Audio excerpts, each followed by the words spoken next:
AmaQwathi athe adibana kwilali yakuTsembeyi ecacadu phantsi komasipala wase-Emalahleni, ambi ebesuka kucofa imvaba, ambi esuka ecala, amanye esuka eseplan. Injongo ibiphambili ibikwazisana ngomnombo wamaQwathi nokuba bebefudula besuka kwesiphi isizwe phambi kokuba babizwe amaQwathi, nezindlu zamaQwathi, neziduko zabo, nokuloba ulutsha lwamaQwathi luzibandakanye neendibano zabo. Nje sidibene singamaQwathi. Usuku lwanamhlanje yinjongo yokubana siwazi umnombo wethu singamaQwathi ukuze kuthi nenzala yethu izazi ba isukaphi, ingobani. Sibakhulisa kakuhle abantwana bethu kuba bangabe bexakeka bengazazi behambe bekhohliswa ngabantu uthi bangobani bona. Andinako endingakhuthaza ngako kukuthi xa singamaQwathi kukhulu esingakwenza nxa sidibene. Zininzi izinto esingathi siphuhlise ngaso isizwe sakowethu ngoba siyabona ulutsha lwakokwethu liyakwantshabalala, kanti nxa sidibene sithetha zwilinye kukhulu esingakwenza ukuze kuthi kulunge kweli lizwe lethu lonakeleyo, lingaqhubeki ngokonakala, kusuke kuye phambili, kuye izinto zilungiswe sithi sisizwe samaQwathi. Ungahlangani kwenza ba esi sizwe singazazi kuba omnye uthetha kanje omnye athethe kanje. Ya sifuna sithethe ndonye singuQwathi.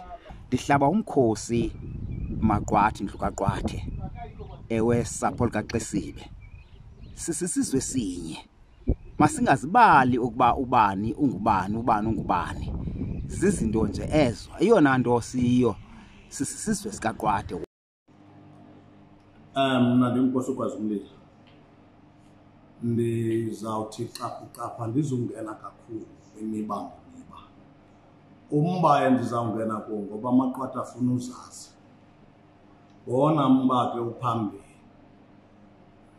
Sizamile ukuthi sikhuphe imbali ngendlela esinayo ngazo zonke indlela.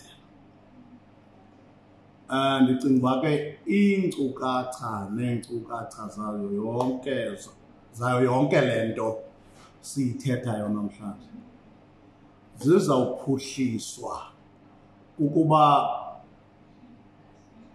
ikomiti yalamaQwathi endikuwo inomdla wonyahla kuthi kumkhulu engcono. So ke eyona ncontsonxa iyawuvela emveni koko. Okwangoku andiziba mde kakhulu ngoba imeko nendlela azikabi nantlabiso. Kwawuthi zawuba nentlabiso ke ngoku sicaca uba sibheka ngapha bayifumene ncakasana le nto bebeyifuna. Qale ke ngoku ba iye komkhulu kulapho ke bazawuthi bafike bachaze babona bangamaQwathi, bengamaQwathi nje kukho le nto itshisa ibunzi.